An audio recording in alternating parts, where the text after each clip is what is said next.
Donc, on va continuer. C'est mon premier message on va continuer dans Job. Donc, Job et la souveraineté de Dieu. Puis, pour faire un petit récapitulatif de ce qui a été vu jusqu'à présent, s'il y en a qui n'étaient pas présents dans les derniers dimanches, bien, en fait, l'histoire de Job, la majorité, vous la connaissez. Moi aussi, je la connais. C'est une histoire qu'on apprend souvent assez jeune à l'école du dimanche. Par contre, à l'école du dimanche, peut-être qu'on voit plus les deux premiers chapitres, puis le dernier. Mais ce qui s'est passé entre les deux, on en parle peut-être un peu moins. Fait que ce qu'on a vu, en fait, la première partie, ben, c'est que Job, j'ai pas mis, mais Job était un homme intègre et droit, qui suivait Dieu, se détournait du mal, tout ça. Puis il arrive une péripétie, finalement, une discussion qu'on voit entre Satan et Dieu, puis que Dieu il mentionne, puis voyons, pardon, Ruben l'a bien mentionné, que c'est pas Satan qui vient dire hey, j'ai vu Job, là, tu trouves qu'il fait bien ça, mais si on fait ça, c'est Dieu qui mentionne en premier lieu à Satan est-ce que tu as vu mon serviteur, comment il est bon, tout ça. Puis là, finalement, ben, Dieu permet, puis je dis bien, Dieu permet à Satan de s'attaquer, de s'acharner un peu sur Job. Puis il perd, en fait, Job, on a vu qu'il avait 10 enfants, 7 fils et 3 filles, qui perd ses enfants, qui a la perte de ses nombreux troupeaux. Puis tu sais, je me disais, il y a un troupeau comme ça, puis il y avait beaucoup de serviteurs, c'était comme j'imaginais comme une grosse entreprise, là. C'est comme si la méga entreprise de Rimouski, là, le propriétaire de cette entreprise-là, il perdait tout. L'entreprise passe au feu, tout le monde travaillait là, sont tous morts dans l'incendie. C'est un peu ça. Là. Lui, c'était plus que juste sa maison. Là. Il faisait vivre plusieurs familles, possiblement, là, par tout ce qu'il possédait. Fait qu'il y a la perte de ses serviteurs. Puis ensuite, ben, il continue finalement à glorifier Dieu. Puis il y a une parole qui est importante qui dit que euh, Dieu a donné, Dieu a enlevé, que le nom de l'Éternel soit béni. Puis dans le fond, même après ça, Satan il retourne encore en discussion avec Dieu, puis il s'acharne toujours une deuxième fois. Dieu lui permet finalement encore de s'attaquer à sa santé, mais pas à sa vie. Puis c'était vraiment la limite. Là, il avait dit, je veux pas que tu touches à sa vie. Fait que donc, il y a une perte de sa santé. Là, on voit par un ulcère malin. Puis tout ce qui se passe, là, ça n'a pas l'air agréable. Là. Puis tu sais, il n'est pas été il passe pas sa convalescence dans un lit d'hôpital. Là. Il est assis sur la cendre à se gratter avec un morceau de verre. Là. J'imagine que c'était pas rose tous les jours. Là. Fait que c'est ce qu'on a vu en commençant. Ensuite, c'est peut-être un peu petit, mais on voit la visite de ses amis. Il y a 3 amis qui viennent le rencontrer. Puis là, il lui parle. Au début, il lui parle pas. En fait, il voit un peu sa douleur, tout ça, puis il reste avec lui. Il s'assit, puis il prend le temps, ils prennent le temps ensemble. Mais on voit que euh, dans la visite, en fait, ben, dans le fond, dans les messages plutôt que Ruben nous a apporté, c'est important de faire confiance au plan de Dieu, même si on ne comprend pas. Dieu est fidèle et juste. Puis on a vu beaucoup la fidélité de Dieu dans la première partie avec la discussion avec Éléphase. Puis quand arrive l'épreuve, ben, de demander à Dieu de se révéler à nous. Demande à Dieu ce qu'il veut te révéler par lui sur lui, pardon, ou sur toi, et persévérer dans la prière et dans la lecture des Écritures. Puis, ce qu'on va voir aujourd'hui, ça va aller un peu rechercher ces mêmes thèmes-là. Vous allez voir, vous allez comprendre. Puis, dans le dernier message, finalement, de la semaine dernière, euh, on voyait finalement 11 critères un peu pour qu'est-ce qui nous amène la façon. Puis là, je vois que vous ne devez pas être capable. Ah oui, de ce côté-là, c'est que Dieu est notre consolateur. Puis c'était 11 choses à faire finalement si on veut accompagner quelqu'un qui est dans la souffrance, tout ça. Puis je l'ai trouvé intéressant de le remettre. Là. Moi, j'étais à l'école du dimanche, fait que je ne sais pas si les points étaient écrits de cette façon-là, mais je trouvais ça, quand j'ai réécouté le message, j'ai pris le temps de faire la liste parce que c'est quand même intéressant de les lire, puis même les relire, puis d'essayer de les mettre en application parce que des gens qui souffrent, on va en voir souvent dans notre vie, des gens qui ont des épreuves, on va en côtoyer. Donc, je trouve que c'est bien d'avoir ces points-là avec nous. Puis l'objectif de ça est d'amener la personne vers Jésus-Christ, qui est le véritable consolateur de nos âmes. Puis, il finissait en disant, dans le fond, si nous, puis je parle pour moi présentement parce que ça me parlait beaucoup, si moi, là, je ne m'approche pas de Dieu, puis je veux pas je l'empêche de se révéler à moi, comment je vais faire après ça pour dire à quelqu'un, ben, tu prie, lis la Bible, Dieu va se révéler à toi, tandis que moi, je le fais même pas. Fait que Fait que je me disais, c'est autant bon pour nous de commencer à expérimenter cette chose-là parce qu'il y a des moments dans ma vie que j'ai dû justement le faire. J'ai des moments quand j'étais plutôt dans la région de Québec, avec les études, ça venait quand même difficile.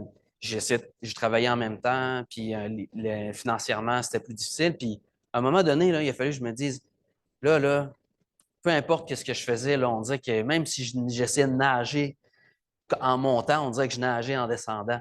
Puis jusqu'à temps que je me dise, ben là, Dieu, tu veux quoi pour ma vie? Par moi-même, là, on dirait que j'y arrive plus. Là. C'était comme ça fonctionnait plus. Ben, il a fallu que j'expérimente, que regarde, Jean-Philippe, c'est pas toi qui es au contrôle. Là. Laisse Dieu, là, lâche le volant, puis laisse-le prendre le contrôle, puis là, ça va. Puis ça a fait que je suis à Rimouski maintenant, tout ça, puis gloire à Dieu que c'est là parce que je me sens à ma place maintenant, puis il a fallu que je fasse confiance à Dieu pour ça.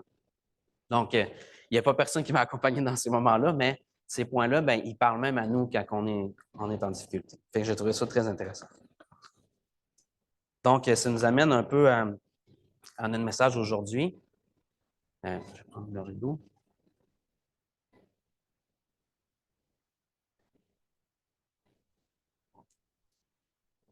Puis le titre, c'est Quand Dieu nous semble injuste. Parce que le message, des fois, ça peut être difficile, puis de lire le texte. Dans le fond, j'ai mis des questions sûrement que vous êtes capable de répondre au moins à oui à une de ces questions-là. Avez-vous déjà vécu quelque chose d'injuste? Oui, merci, Doté. Avez-vous déjà vu une injustice? Vous n'en avez pas vécu. Est-ce que vous avez déjà vu une injustice? Oui, juste si vous écoutez les nouvelles, on voit la guerre un peu partout dans le monde. Certains qu'il y a des gens qui devraient pas être touchés par ça, qui vont perdre un membre de leur famille, perdre quelqu'un de très proche même. Avez-vous déjà pensé que Dieu est injuste? Des fois, quand ça nous touche proche, on n'arrive pas à comprendre, puis c'est ce qu'on va regarder ce matin, bien, on peut penser que, voyons, pourquoi? Pourquoi Dieu? Tu sais, c'est pas juste. Puis, tu sais, ça peut être légitime de vouloir le penser peut-être, mais on va le regarder un peu plus loin. Et avez-vous déjà pensé pourquoi Dieu s'acharne sur moi? Parce que, comme je disais tantôt, pourquoi moi, je continue d'aller à l'église, je continue de bien faire les choses, je continue de lire ma Bible, mais mon trou se creusait tout le temps. Fait que, tu sais, qu'est-ce qui se passe? 4 oui. Oh, puis ça me faisait penser à une histoire, puis on va voir, puis quelqu'un que je connais qui avait 3 filles, en fait. Puis lui, il rêvait d'avoir un garçon, puis c'était important. Puis là, il y a eu une première naissance, il y a une fille. Puis, pas qu'il n'était pas content, il était très heureux d'avoir des filles. Puis là, une fille, 2 filles, 3 filles, là. Et là, fait que là, il dit, tu sais, un quatrième, tu sais. Puis là, c'est un garçon, mais le bébé il est décédé à la naissance. Fait que pour moi là, ça, c'est quelque chose que je trouve qui a tellement rêvé à ça, puis là, on dirait que tout le monde était encore plus touché parce que tout le monde savait à quel point il attendait la naissance de son garçon, puis le bébé est décédé quand il est venu au monde. Puis dans les paroles au deuil, ben dans le fond, au funérailles, il a mentionné les paroles de Job, qui disait, tu sais, Dieu, il m'a donné mon fils. Puis il considérait que Dieu lui avait vraiment donné, pas il avait fait exprès de lui enlever, mais il a loué l'Éternel quand même, malgré cette circonstance-là. Fait que pour moi, excusez-moi, je pensais pas que ça. Je trouve ça que c'est quelque chose que je trouve qui peut être difficile, les enfants, c'est quelque chose qu'on chérit de tout notre cœur. Fait que ça peut être des événements qui sont très difficiles qu'on peut considérer injustes. Fait qu'on va commencer la lecture ce matin, c'est Job, on va voir le chapitre 8 au chapitre 10, qui est en fait le discours que Job a eu avec son ami Bildad. Puis j'ai décidé de séparer le texte en 3 parties. Fait que c'est vraiment les chapitres qui vont faire la séparation des 3. Je ne vous ai pas mis comme le résumé, mais on va les voir. Puis là, vous voyez le premier qui est le chapitre 8, qu'on parle j'ai appelé ça la révélation. Parce que on comprend dans le texte, dans le fond, j'ai changé un peu ma façon de faire. Au lieu d'habitude, je voulais toujours le passage en entier. Bien là, je pense qu'on va descendre tranquillement, puis on va résumer un peu l'ensemble du texte. Fait que je n'ai pas mis l'ensemble de tous les versets, mais si vous souhaitez le lire en entier, il n'y a pas de problème. Fait que j'ai sorti un peu les versets un peu plus clés là, de ce qu'on va voir ce matin. Fait que je vais me retourner, je pensais que j'allais voir plus en arrière. Fait que le verset, il commence en disant « Jusqu'à quand veux-tu discourir de la sorte, et les paroles de ta bouche seront-elles un vent impétueux? » Fait que son ami commence à lui parler comme ça. pour moi, je me disais, un vent impétueux, pour moi, c'est un vent désagréable. Tu marches, c'est un vent froid. Tu sais, comme ces temps-ci, là, on sort dehors, si tu n'as pas ton manteau zippé, si tu n'as pas ton. Tu sais, c'est un vent tannant, tu as hâte de rentrer, tu as les doigts qui gèlent. C'est un vent qui est fatigant. Fait que c'est comme s'il dit à Job, c'est jusqu'à quand que tes paroles, ça nous fatigue. Là. Arrête de chialer, là. C'est fatigant là, de t'entendre chialer. Fait que ça commence comme ça. Moi, je me dis, c'est bon, il est assis à terre là, dans l'ensemble, puis son ami, il commence en lui disant comme ça. Fait que je trouvais ça quand même particulier. Puis là, on continue ensuite. Euh, le verset en disant, ben, un peu après, il disait, si tes fils ont péché contre lui, il les a livrés à leur péché. Parce que là, il sait que c'est. Fait que là, au lieu de le réconcilier, tu sais, ta famille, tu as perdu tes enfants, il dit, ben là, si tes fils sont morts, là, c'est parce qu'ils péchaient. Mais qu'est-ce qu'on a vu dans le premier chapitre? Que Job prenait le temps de faire un holocauste pour chacun de ses enfants, pour si jamais il avait péché. Puis là, il dit, à chaque fois, j'ai fait ça. Puis là, tu t'en veux me dire, c'est parce qu'ils ont péché que là, ils sont morts. Puis là, il est assis, puis il ne dit pas un mot encore, il laisse parler. Là. Fait que c'est quand même, ça commence quand même rough. Fait qu'à partir du verset 5, on dit, mais toi, si tu as secours à Dieu, si tu implores le Dieu Tout-Puissant, si tu es juste et droit, certainement alors il veillera sur toi et rendra le bonheur à ton innocence, et rendra le bonheur à ton innocence de mort. Jusqu'à ça. Ton ancienne postérité semblera peu de choses, celle qui t'est réservée sera bien plus grande. Fait qu'il lui dit, finalement, ce que ça veut dire, c'est que Job, c'est ta faute. Tu as péché. Puis si tu te confesses, si tu acceptes que ce qui t'arrive, tu te repens à Dieu, bien Dieu il va t'ordonner. Il lui dit quand même que Dieu est juste, il va t'ordonner, mais c'est de ta faute. C'est toi. 1 plus 1, ça fait 2. Tu as péché, tu es puni. Fait que retire-toi de ça. Ce qu'on comprend, en fait, c'est que il y a quelque chose qui manque. Il ne comprend pas tout, son ami. Là. Puis il essaie de dire, ben Dieu est comme ça. Puis c'est que ça, puis c'est terre à terre. C'est très, très terre à terre. Là. Il n'y a pas de. C'est une équation, finalement. Puis il continue même en voulant prouver encore davantage son point, en disant, on va lire le verset 8 à 10, interroge ceux des générations passées, sois attentif à l'expérience de leur père, car nous sommes d'hier et nous ne savons rien. Nos jours sur la terre ne sont qu'une ombre. Ils t'instruiront, ils te parleront, ils tireront de leur cœur ces sentences. Fait que ce qu'il dit, c'est, garde, je te le dis, moi, va voir les anciens. Eux autres, ils ont à la connaissance, ils savent, eux autres. Ils vont te le dire, ce que je te dis, c'est vrai. Fait qu'il veut même s'appuyer sur un fait. C'est comme de dire, va voir un spécialiste. Je vais dire pareil comme moi, c'est ça, c'est des faits. C'est comme ça. Mais il se fait dire ça, en fait, il s'appuie sur ça pour dire Dieu est juste, puis si tu as fait ça, tu as péché. Puis là, je me disais, hey, à 3 reprises dans les textes précédents, c'est sûr que lui, il n'y avait pas la. Mais au chapitre 1, verset 1, on dit il y avait dans le pays d'Ust un homme qui s'appelait Job. Cet homme était intègre et droit. Il craignait Dieu et se détournait du mal. Verset 8. L'Éternel dit à Satan, tu as remarqué, mon serviteur Job, il n'y a personne comme lui sur la terre. C'est un homme intègre et droit, craignant Dieu, se détournant du mal. Chapitre 2, verset 3. As-tu remarqué, mon serviteur, il n'y a personne comme lui sur la terre. C'est un homme intègre et droit, craignant Dieu, se détournant du mal. 3 fois, il nous l'a mentionné dans les 2 premiers chapitres. Puis là, son ami dit, c'est sûr que tu as fait quelque chose de mal. Tu n'as pas été juste. Tu n'as pas bien fait.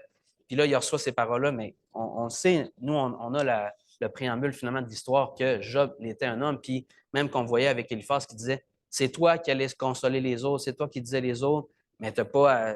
Dans le fond, tu disais ça aux autres, mais tu n'as pas agi comme il faut, toi, à ton retour. Fait que c'est des paroles qui sont quand même assez dures à entendre.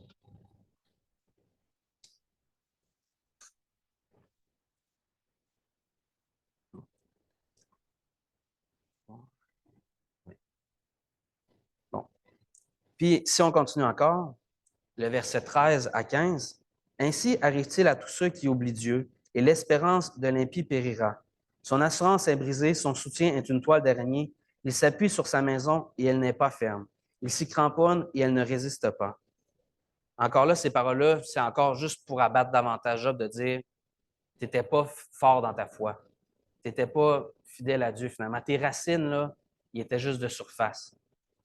Puis c'est là qu'il met le coup de grâce au verset 20, qui résume en fait l'idée de son ami, qui dit « Non, Dieu ne rejette point l'homme intègre et il ne protège point les méchants. » Ce que ça veut dire, c'est si Dieu il protège pas, il ne rejette pas l'homme intègre, là, Dieu est en train de te rejeter. Fait que tu n'es pas intègre. Il ne protège point les méchants. Fait que là, s'il ne te protège pas, c'est parce que tu es méchant. Fait que c'est assez fort comme langage.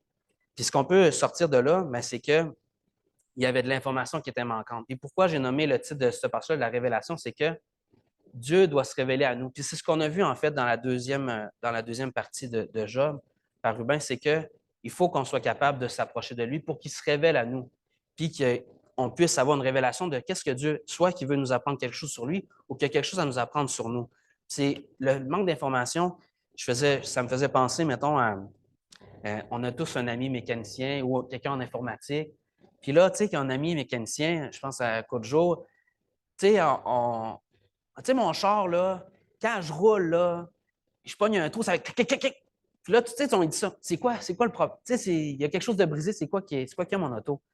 Et là, lui, là, il t'en a bien beau dire, ça fait clic, clic, clic, clic, là. C'est pas évident pour lui de savoir c'est quoi le problème. Il y a un manque d'information quelque part. Ou ça me faisait penser à mon père, mettons, maintenant, il est au Saguenay, puis là, il y a un problème avec son ordinateur. Mais Jean-Philippe, j'ai rien fait, là. J'ai touché à rien, puis ça ne marche plus comme avant. Je suis plus capable d'aller sur tel logiciel. J'ai pas touché à rien, c'est comme d'habitude.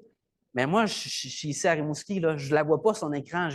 C'est pas possible pour moi. Fait que je voudrais bien l'aider, puis des fois, ça finit que, mais regarde, pas, là, quand j'irai, là, on regardera ça quand on sera là-bas. Là.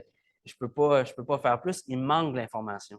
Mais clairement, son ami, présentement, il y avait un manque d'information pour être capable de l'aider de la bonne façon.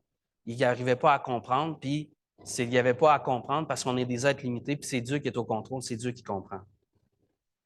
Ce que je voulais vous apporter par cette première partie, de que Dieu se révèle à nous, Dieu nous laisse les Écritures. C'est le moyen par excellence pour se rapprocher de lui. Pas le seul moyen, là, mais on va lire. Dieu nous a laissé les Écritures pour que nous soyons en mesure de comprendre qu'il est au contrôle. Nous devons nous approcher de Jésus-Christ pour qu'il se révèle à nous. Nous pourrons ainsi comprendre qui nous sommes et quel est le plan de Dieu pour nous. Fait que ce passage-là, en fait, il nous dit, si on ne se rapproche pas, il faut que Dieu se révèle à nous pour qu'on puisse comprendre les situations. Fait que c'est le premier point, en fait, à se rappeler. Puis, dans le fond, les trois passages vont nous donner comme un peu une clé, dans le fond, une solution, les moyens qu'on peut utiliser pour quand les moments sont difficiles. On va passer au chapitre 9, qui est maintenant, en fait, la partie que Job s'adresse à son ami.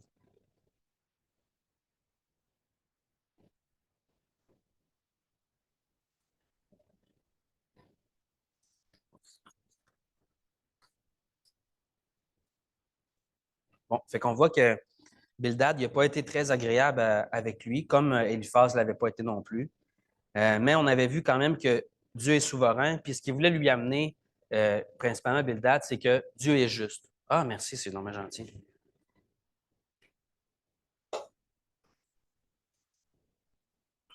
Fait que c'est ça, il voulait lui amener que Dieu est juste. Puis, en commençant le verset, le chapitre, pardon, Job il est d'accord avec lui que Dieu est juste. Puis il dit clairement, il dit au premier verset, on dit, Job prit la parole et dit, je sais bien qu'il est ainsi.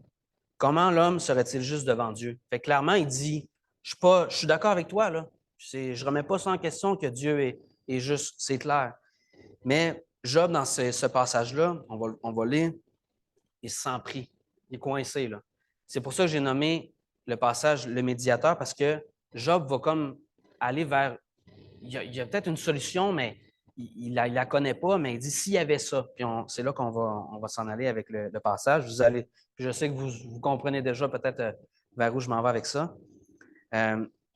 Mais avant ça, ben, Job, il fait un énoncé de différentes choses.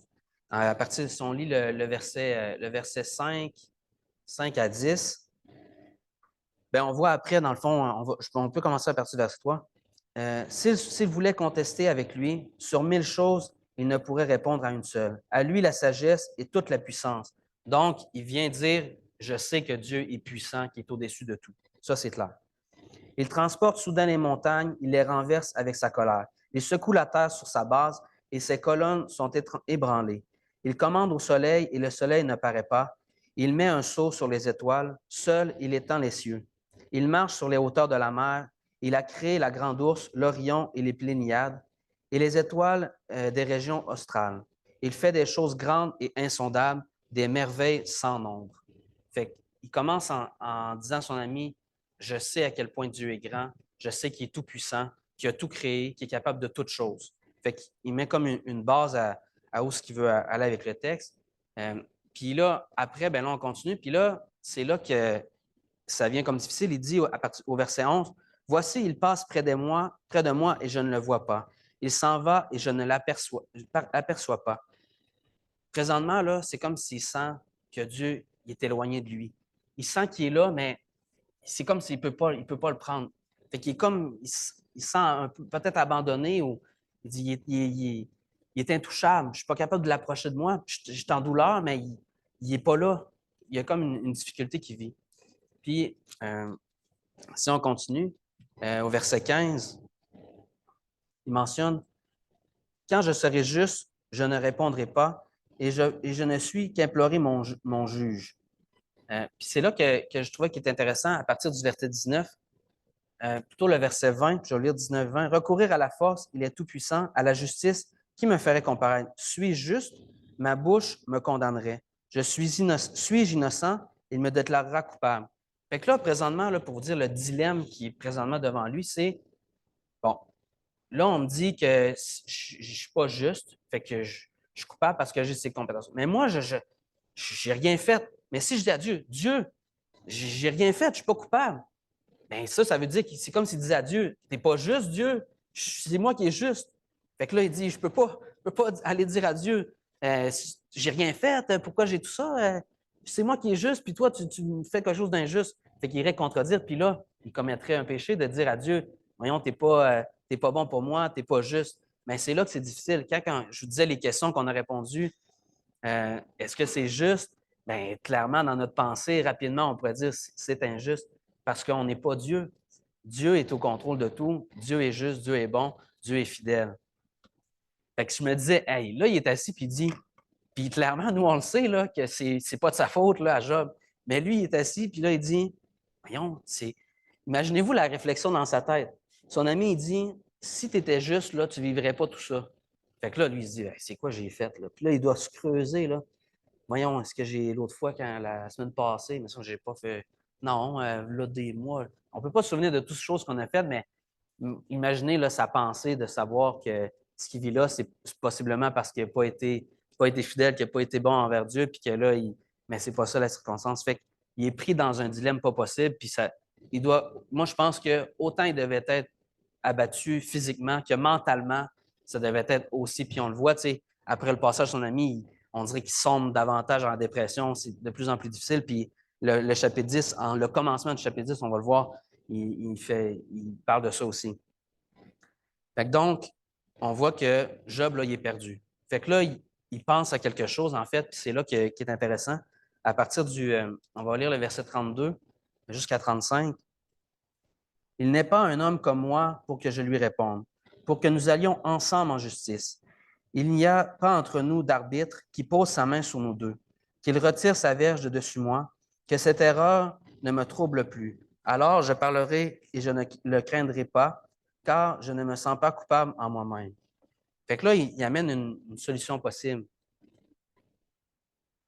S'il y avait quelqu'un pour intercéder pour moi, pour aller parler à Dieu, quelqu'un qui est proche de lui, qui serait capable de lui dire qu'est-ce qui se passe, de venir, hey, pourquoi qu'il se passe ça? Puis j'imaginais dans notre vie, on a des situations comme ça qui se passent. Ça peut être, ça me faisait penser à Vanessa, à chaque année, ils ont une évaluation au travail, puis il y a comme une négociation de l'augmentation salariale. Mais c'est toujours stressant, peut-être vous avez déjà vécu, il faut peut-être te vendre, de dire, hey, tu sais, moi, cette année, j'ai bien travaillé, j'ai amené telle chose, puis là, le coût de la vie, ça a augmenté. Fait que c'est toujours d'amener quelque chose, mais tu sais, c'est pas quelque chose qu'on a à faire tous les jours, tu sais. Fait qu'à chaque fois, Vanessa, c'est comme une semaine de stress pour elle, elle se prépare, puis là, elle dit, ah, cette année, j'ai fait telle chose, puis Ça peut même être quand on a à négocier une hypothèque. On va à la banque, on fait ça une fois aux 5 ans ou dépendamment des années. Moi, je ne suis pas banquier, je ne travaille pas dans le domaine de la finance, pas du tout. Puis là, je vais là-bas, puis là, lui, il me dit, ben, le taux d'intérêt, c'est 5. Moi, je vais même dire des. Ouais, mais là, tu sais, moi, je suis client chez vous depuis tant d'années. Ah, puis tu sais, moi, je connais pas ça, puis c'est pas. Puis il n'y a pas personne qui vient négocier pour moi. Fait que c'est sûr que c'est lui qui a le gros bout du bâton de savoir qu'est-ce qu'il va m'offrir. J'ai pas grand-chose à dire. Mais si j'avais quelqu'un, si j'amenais Timothée avec moi, puis qu'il s'assoyait avec moi, ben peut-être que là, il y aurait un échange entre eux que Timothée il connaît mes besoins, il me connaît en tant que personne, il connaît leur langage. Fait que peut-être la discussion serait peut-être un peu différente. Mais c'est exactement ça que Job il aurait souhaité, en fait. D'avoir peut-être quelqu'un. Puis, ben en fait, on le voit dans Timothée. J'ai mis le verset 1 Timothée 2,5, vous connaissez bien. Car il y a un seul Dieu et aussi un seul médiateur entre Dieu et les hommes, Jésus-Christ homme. Fait que ça fait à 2 reprises, on voit que Jésus-Christ doit être au centre, en fait, de la problématique, de la solution, pas du problème, mais de la solution. Donc, il est notre médiateur. C'est possible de s'approcher de lui, de lire la parole, de prier à lui, puis il va nous accompagner, en fait, dans ça. Parce que grâce à lui, on a été réconciliés avec notre Dieu. C'est la deuxième partie du message. Pour compléter, en fait, le chapitre 10, je l'ai appelé ça l'assurance.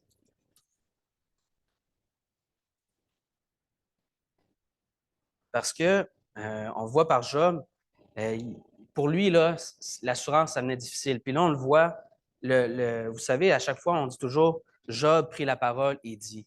Mais cette fois-ci, c'est différent dans le chapitre 10. Bien, il dit aussi, mais il y a une phrase avant. Il dit mon âme est dégoûtée de la vie. Je donnerai cours à ma plainte, je parlerai dans l'amertume de mon âme. Fait qu'avant de prendre la parole, parce que là, cette partie-là, c'est la parole qui parle avec Dieu. Fait qu'avant de commencer, il dit comment je me sens. Mon âme est dégoûtée de la vie. Quand tu es dégoûté de la vie, là, c'est là, tu es au plus bas. Là. Puis je parlerai dans l'amertume de mon âme. Fait que ça va pas bien. Là. Il a besoin, il dit de la façon qu'il va s'exprimer. Fait que les paroles vont peut-être sortir tout croche, ça va peut-être, mais il faut qu'il parle comme avec son cœur, avec son âme. Fait qu'on le voit bien au verset 1. Ensuite, le verset 4 à 7, dans le fond, il parle à Dieu, puis là, il dit as-tu des yeux de chair vois-tu comme voit un homme tes jours sont-ils comme les jours de l'homme et les années comme ses années pour que tu recherches mon iniquité, pour que tu t'enquières de mon péché. Verset 7 sachant bien que je ne suis pas coupable et que nul ne peut me délivrer de ta main. Fait il sait que Dieu est au contrôle. Personne ne peut l'enlever de ce qui se passe, mais il dit voyons, est-ce que tu joues avec moi? En d'autres mots, là, c'est tu joues-tu avec moi, Dieu? Tu t'amuses-tu à me faire du mal presque? Tu sais, j'en peux plus, là. Pourquoi il m'arrive toutes ces choses-là? Mais il n'a aucune idée, puis il commence à douter presque des intentions de Dieu à son égard. Puis c'est le verset 13 à 17 qui en parle. Voici néanmoins ce que tu cachais dans ton cœur. Voici, je le sais, ce que tu as résolu en toi-même. Si je pêche, tu m'observes. Tu ne pardonnes pas mon iniquité. Suis-je coupable? Malheur à moi. Suis-je innocent? Je n'ose lever la tête. Rassasié de honte et absorbé dans ma misère, pardon, et je n'ose la lever. Tu me poursuis comme un lion. Tu me frappes encore par des prodiges. Tu m'opposes de nouveaux témoins. Tu multiplies tes fureurs contre moi. Tu m'assailles d'une succession de calamités. Fait que, je m'excuse, j'ai oublié de changer le diapo. Fait que là, il n'y a pas moyen pour lui de comprendre. Il ne comprend pas les intentions de Dieu envers lui. Là. Il est perdu. Puis ça me faisait penser, pour ramener ça aujourd'hui, Dieu, c'est notre Père, puis il veut notre bien. Puis là, c'est là qu'on va aller. Puis l'exemple que je vais donner, c'est les parents envers les enfants. Des fois, on peut dire aux enfants quelque chose, puis pour eux, c'est comme si on était contre eux. Mais puis, vous savez, tous les parents, il y a toujours une assignation. Puis ça me faisait penser dernièrement, Maëva a des appareils dentaires, puis elle a un nouvel appareil. Puis là, on va à la maison, puis là, l'appareil, il tombait. Puis là, il nous avait dit, il peut avoir un ajustement à faire, fait que vous pouvez revenir. Fait que là, je les appelle, là, ils disent là, c'est très important, il faut qu'elle le garde quand même. Parce que même en une nuit, là, sa bouche, elle pourrait reprendre sa place, puis il ne fera plus, il faudra en acheter un autre, en refaire faire un nouveau, puis en tout cas. Fait que là, je savais que Maëva, là, elle l'avait pas porté dans la journée parce que c'était trop désagréable, mais là, le soir, je m'attendais à la discussion avec elle. Et là, j'ai expliqué, Maëva, si je pouvais, je ne te le ferais pas porter. C'est important que tu le portes. C'est pour ton bien parce que sinon, ça va revenir comme avant, ça va être compliqué. Puis là, elle pleurait, puis c'était non difficile. Ben, tu sais, pour elle, là, j'étais contre elle, là, j'allais l'obliger, puis là, c'était quasiment que, tu sais, je vais-tu donner une punition pour lui faire mettre? Tu sais, on vient comme à un bout. Fait elle n'arrivait pas à comprendre que tout ce que je voulais, c'était son bien. Mais un jour, elle va peut-être le comprendre parce qu'elle va être contente que c'est dans son droit, mais actuellement, c'est juste tannant. Fait que c'est exactement la même chose. Dans le fond, ben, là, pas dans l'exemple de Job, mais ce que je veux vous amener, c'est que Dieu, il est bon pour nous. Puis, ce qu'il faut comprendre, c'est qu'il nous l'a prouvé. C'est là l'assurance de savoir que Dieu est bon pour nous. Les versets que je voulais vous amener par ça, c'est dans Jean 3,16, Jean 3,16 et 17.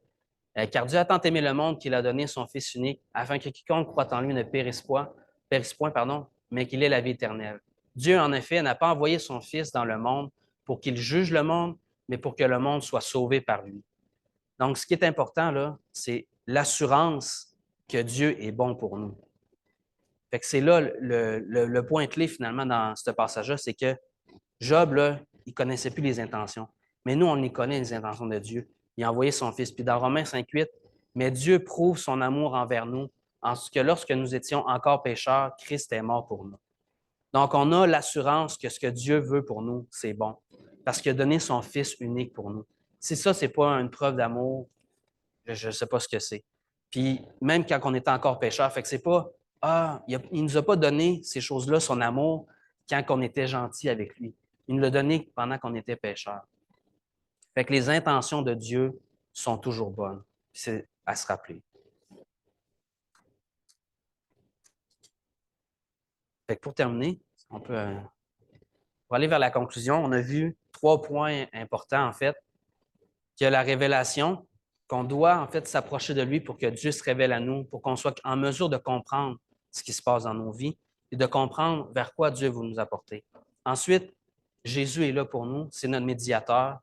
Donc, approchons-nous de lui aussi, puis par lui, on va être en mesure de comprendre. Puis par lui, Dieu va aussi se révéler à nous.